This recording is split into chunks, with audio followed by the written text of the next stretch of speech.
नमस्कार दोस्तों, चलिए स्टार्ट करते हैं आज की स्टॉक मार्केट की न्यूज़ अपडेट्स को, जो कि डायरेक्टली और इनडायरेक्टली इम्पैक्ट करती है स्टॉक मार्केट की लिस्टेड कंपनीज़ को एंड स्टॉक मार्केट इंडेक्सेस को। So as usual global markets की अपडेट में सबसे पहले हमारे पास में न्यूज़ आ रही है यूएस स्टॉक मार्केट से। यूएस मार्केट्स की परफॉर्मेंस अगर हम कल की चेक करें तो यूएस मार्केट की जो तीनों मेजर इंडेक्सेस है वो ऑलमोस्ट 1.5 टू 2.5% तक डाउनसाइड रहे। कल की डेट में यूएस मार्केट में काफ़ी तेज़ी से गिरावट देखने को हमें मिली है। रीज़न कि इकोनॉमिक लेवल पे कल की डेट में जो डेटा आया था अनएम्प्लॉयमेंट को लेके, नॉन फार्म पेरोल को लेके जो डेटा आया है वो कहीं न कहीं ये इस ओर सिग्नल कर रहा है कि यूएस इकोनॉमी जो है वो रिसेशन में जाने वाली है। Right, Dow Jones around 610 point गिरकर क्लोज हुआ, S&P 500 100 पॉइंट्स और नैस्डैक 417 पॉइंट गिरकर क्लोज हुए। कल की डेट में जो एम्प्लॉयमेंट को लेकर डेटा आया था, मार्केट की एक्सपेक्टेशन थी 1,75,000 पे ये डेटा आएगा एम्प्लॉयमेंट का लास्ट मंथ का, लेकिन ये आया 1,14,000 ओनली। सो काफ़ी तेज़ी से वहाँ पे अनएम्प्लॉयमेंट बढ़ी है इन कंपैरिजन ऑफ एक्सपेक्टेड। सो इसकी वजह से मार्केट में जो ट्रेडर्स हैं, जो मार्केट के इन्वेस्टर्स हैं, उनके बीच में एक पैनिक सा कंडीशंस बन गई कल की डेट में कि इतनी तेज़ी से अनएम्प्लॉयमेंट अगर बढ़ रही है तो यूएस मार्केट कहीं ना कहीं रिसेशन की ओर जा सकता है। और एक छोटा सा क्लू हमें प्रीवियस जो रिजल्ट सेशन हुए हैं, जो बड़ी बड़ी मेजर कंपनीज के रिजल्ट्स आए हैं, जिनमें हमारा एप्पल हुआ, इसके अलावा अगर हम बात करें इंटेल कॉरपोरेशन हुआ, माइक्रोसॉफ्ट हुए, अमेजन हुआ, इनके जो रिजल्ट्स आए इनसे भी सिग्नल मिल रहा है कि जो जो कंपनीज की परफॉर्मेंस है वो उस लेवल पे नहीं चल रही है, तो कहीं ना कहीं मे बी रिसेशन का फियर मार्केट में आ सकता है। इस वजह से मार्केट में कल की तेजी डेट में काफ़ी तेज़ी से सेलिंग प्रेशर देखने को मिला है।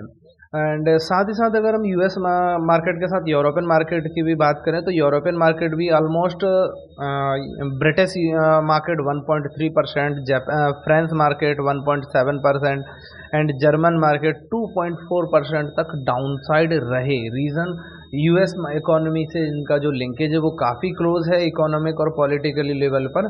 सो डायरेक्टली और इनडायरेक्टली इम्पैक्ट यहाँ पे भी देखने को मिलता है।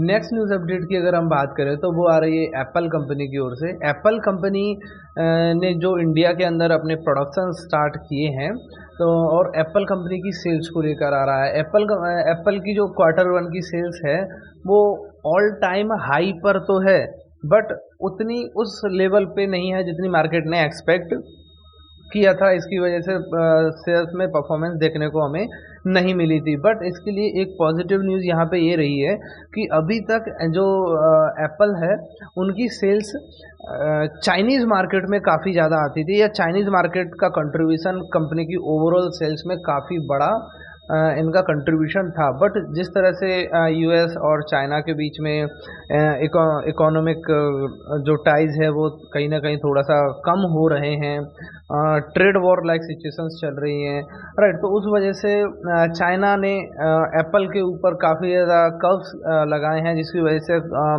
एप्पल की चाइनीज़ सेल्स काफ़ी ज़्यादा कम हो गई थी प्रीवियस क्वार्टर्स में।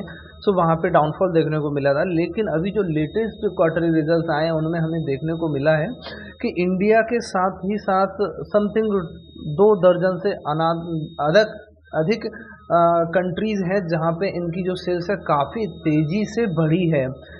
सच एज अगर हम बात करें Canada, Mexico, France, Germany, UK, India, Indonesia, Philippines, Thailand and ऐसी ही अनदर समथिंग 2 दर्जन के आसपास कंपनीज है जहाँ पे इनकी सेल्स काफ़ी तेज़ी से बढ़ी है। मतलब जो वहाँ की पॉपुलेशन है वो प्रीमियम प्रोडक्ट्स के ऊपर स्विच करना पसंद कर रही है। सो ये कहीं ना कहीं एप्पल के लिए एक पॉजिटिव है, प्लस इंडिया के लिए भी पॉजिटिव है। क्योंकि एप्पल ने अपनी जो सेल्स है वो डाइवर्सिफाई करके, अपनी जो मैन्युफैक्चरिंग है वो डाइवर्सिफाई करके चाइना के साथ साथ वो इंडिया में भी उन्होंने अपनी प्रोडक्शन स्टार्ट कर दी है। एंड ऑलमोस्ट अगर हम बात करें इंडिया का जो मोबाइल फ़ोन एक्सपोर्ट मार्केट है, मोबाइल फ़ोन एक्सपोर्ट में एप्पल का काफ़ी बड़ा कंट्रीब्यूशन है आज की डेट में। सो वो कहीं ना कहीं इनडायरेक्टली इंडिया के लिए भी एक तरह से पॉजिटिव न्यूज़ है। नेक्स्ट न्यूज़ अपडेट की अगर हम बात करें तो वो आ रही है इंडियन वेदर डिपार्टमेंट्स को लेके। वहाँ से जो एक्सपर्ट्स हैं बैंक ऑफ बड़ौदा के मदन सवनीस जी, उनकी ओर से एक एक्सपेक्टेशंस लगाई गई है कि अगर ये जो रेनफॉल है, इंडियन मेट्रोलॉजिकल डिपार्टमेंट ने ये एक्सपेक्टेशंस लगाई है कि जो रेनफॉल है वो नॉर्मल से अच्छी रह सकती है, बट हर किस रीजन में, किस जियोपॉलिटिकल रीजन में कितनी हो रही है, ये भी कहीं ना कहीं काफ़ी ज़्यादा इंपॉर्टेंट रोल प्ले करती है। अगर अनइवन रेनफॉल कंडीशंस बनती हैं, जब रिक्वायर्ड है तब नहीं होती है, जब रिक्वायर्ड नहीं है तब अगर हो रही है, सो कहीं ना कहीं यहाँ पे फूड प्रोडक्ट्स की क्वालिटी के ऊपर असर आएगा, प्रोडक्शन के ऊपर असर आएगा, एंड ये दोनों ही कंडीशंस मिलके फूड इन्फ्लेशन में काफ़ी ज़्यादा कंट्रीब्यूशन कर सकती हैं, जिससे कि कहीं ना कहीं इन्फ्लेशन का नंबर बढ़ के आएगा और वो हमारे लिए एक शॉर्ट टर्म में नेगेटिव रहेगा एक तरह से। सो देखना होगा कि रेनफॉल की कंडीशंस कैसी रहती हैं। नेक्स्ट न्यूज़ अपडेट की अगर हम बात करें तो वो आ रही है आरबीआई की ओर से। इंडियन फॉरेक्स रिजर्व का डेटा आरबीआई की ओर से डिस्क्लोज किया गया। जुलाई 26 को ख़त्म हुए वीक के अकॉर्डिंग इंडिया का जो फॉरेक्स रिजर्व है वो अराउंड 3.47 बिलियन डॉलर से कॉन्ट्रैक्ट हुआ है, कम हुआ है, अपने all time high 670.86 billion dollar का टच करके ये अभी प्रीवियस वीक का जो डेटा है वो कम हुआ है 3.47 बिलियन डॉलर से, एंड न्यू अपडेटेड डेटा है 666.39 बिलियन डॉलर। ये जो हमारा फॉरेक्स रिजर्व कम हुआ है, इसके पीछे दो मेन रीज़न है। पहला, हमारे फॉरेक्स रिजर्व में काफ़ी बड़ा कंट्रीब्यूशन है गोल्ड रिजर्व्स का, एंड प्रीवियस वीक्स में, प्रीवियस फॉर्टनाइट में जिस तरह से गोल्ड की प्राइस अचानक से क्रैश हुई है बजट के बाद में, सो उसकी वजह से लगभग 2.5 बिलियन डॉलर का असर हमारे फॉरेक्स रिजर्व पे देखने को मिला है नेगेटिव साइड में गोल्ड प्राइजेस की वजह से।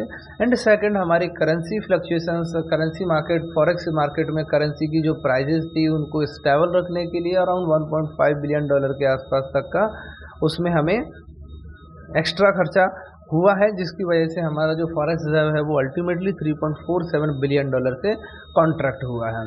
नेक्स्ट न्यूज़ अपडेट की अगर हम बात करें गवर्नमेंट ऑफ इंडिया की ओर से आ रही है। गवर्नमेंट ऑफ इंडिया ने 8 national high speed road corridor projects को मंजूरी दे दी है, एंड इनकी ऑलमोस्ट जो लागत है वो लगभग 50,700 करोड़ रुपए की ये लागत से ये 8 national high speed road corridor बनाए जाएंगे।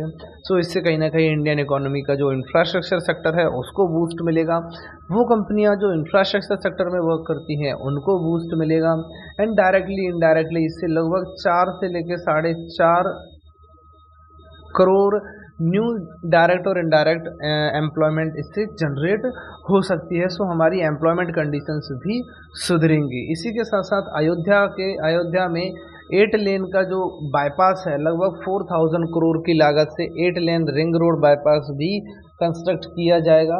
सो वो भी हमारे infrastructure sector, economy plus employment को लेके पॉजिटिव रोल प्ले करेगा।